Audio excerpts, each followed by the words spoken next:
Olá, eu sou Cláudia Mesitieri, sou psicóloga, sou pedagoga e trago para compartilhar com vocês hoje 21 dicas psicoeducacionais para o trabalho com transtornos de aprendizagem.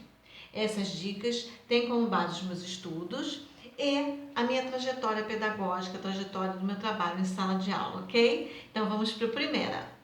Desenvolver sentimentos de competência na criança. Cláudia, como é isso? A criança faz atividade, eu faço um reforço positivo com ela. Eu faço o elogio e explico por que eu estou elogiando, qual é o motivo daquele elogio que ela deu conta, ok? Número 2, optar pela qualidade em relação à quantidade. Então eu vou optar por fazer um trabalho com ela de excelência no básico, né? Onde, por exemplo, aqui essa frase, quem utiliza muito é a psicopedagoga Tatiane Castro. Ela tem aqui também um canal no YouTube, ela trabalha com a parte de psicopedagogia e ela traz essa fala pra gente e eu vou reportar essa fala para a gente trabalhar com as crianças, aonde ela vai dar conta, ela vai ter excelência, né, naquele básico que ela está aprendendo, ok? Essa é uma estratégia. Número 3, não expõe as dificuldades da criança. Por quê? Porque ela não dá conta, ela já sabe. E isso não vai trazer, não vai agregar valor nenhum para ela. Não vai auxiliá-la em nada. Pelo contrário, né? Só desmotiva mais a criança. Número 4, utilizar tabuada, gravador, recursos de informática. Isso auxilia a gente a trabalhar, né? Uma estratégia de trabalhar de forma com uma integração sensorial, onde essa criança ela vai compreender aquele conteúdo por forma visual, auditiva, integrando, né? Integrando as áreas sensoriais. Isso auxilia demais a criança, porque vai trabalhar com as áreas de forma associativa. Aqui, a próxima dica é, nas avaliações, usar uma única fonte. Eu sempre gostei de utilizar Arial 12, aonde na folha de avaliação fica de uma forma assim bem clean, né, bem limpa, porque é uma fonte onde a criança que tem essa dificuldade, né, ela tem esse transtorno de aprendizagem, ela consegue visualizar de uma forma mais compacta e não, por exemplo, Times 16, Arial 14, Arial 12 depois no enunciado. Isso aí confunde a criança que tem um transtorno, não fica limpo esse trabalho, né? Então, utilizando fontes simples, isso auxilia muito essa criança. Aqui próximo, usar verdadeiro ou falso não é assertivo com essa criança, porque na realidade nós temos que induzi-la ao acerto, utilizando então essa pedagogia do acerto. Nós temos uma trajetória, né, pedagógica, onde muitas vezes a gente trabalhou e continua trabalhando com pegadinhas, para ver se realmente aquele aluno compreendeu aquele conteúdo.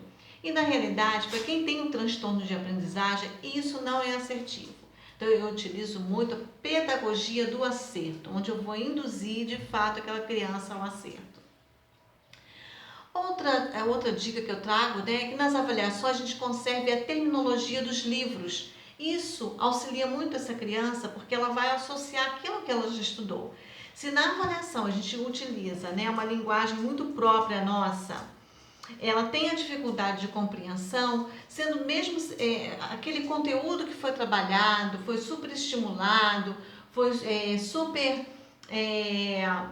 trazido para essa criança de forma mesmo com a integração sensorial. Mas se você utiliza nessa avaliação uma outra linguagem, aí a gente está caindo no mesmo erro, naquele erro da pegadinha, né? Eu quero compreender realmente se essa criança entendeu. Não. Vamos trabalhar com a pedagogia do acerto, utilizar as mesmas terminologias dos livros. Aqui, no próximo, nós vamos fazer uma análise, então, com parágrafos. Nós vamos trazer análise de parágrafos curtos. Um parágrafo a gente pode dividir em 3. Isso com o aluno também de dislexia eu fiz e foi muito assertivo. Né? Se eu tinha uma prova para entregar para a turma, uma avaliação, onde ela ia fazer uma análise textual, eu dividia para esse aluno em parágrafos. Utilizava também a leitura em voz alta, isso auxilia muito essa criança. Muitas vezes eu fazia a leitura compartilhada, onde ela lia um parágrafo e eu lia outro. A outra dica aqui que eu vou trazer para vocês é não espere acumular conteúdos. Dê o conteúdo e faça avaliação. Conteúdo e avaliação. Isso também ganha os demais alunos da turma. A gente sempre diz, né, que quando a gente trabalha de uma forma inclusiva, todos saem ganhando, não só aqueles alunos que têm o transtorno de aprendizagem. Deixa eu ver aqui se eu pulei algum. Peraí, avaliações, observe terminologia, utilize enunciados, faça leitura de voz alta. Tá. Próximo. Faça anotações nas atividades sem juízo de valor. Por quê? Quando a criança for sinalizado para ela algum ponto ali que ela deve refazer, mas nunca coloque o juízo de valor, porque é aquela situação que eu coloquei lá em cima, né? É aquela questão de expor a dificuldade da criança. E isso não vai trazer, de forma alguma, nenhuma contribuição para que ela tenha uma melhor condução, um melhor aprendizado. Próximo. Não feche a nota, né? Não vamos fechar. Isso é fundamental, tá, gente? Não fechar nunca a nota sem antes retomar essa avaliação com ela. Por quê?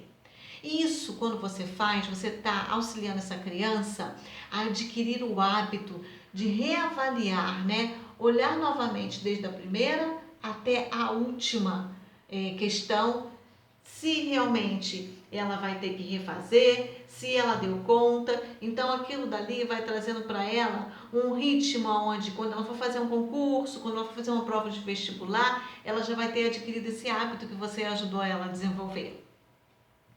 E, né, oportunizar a ela, né, tratar desse assunto com ela em cada questão, cada ponto ali que ela tiver que refazer, você vai tratando com ela, fazendo ela refletir. Valorizar as ideias, né, contidas nessa resposta. Então, se ela fez ali vamos supor, um cálculo, onde ela não utilizou os caminhos que você ensinou, mas ela chegou ao resultado que você esperava, valorize esse raciocínio dela, porque ela deu conta na realidade, né? Procure saber como foi que ela pensou para poder chegar naquele resultado.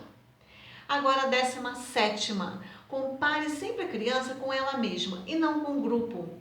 Você comparando ela com ela mesma, você tem a vantagem de que ela consegue observar, né, perceber os avanços que ela teve.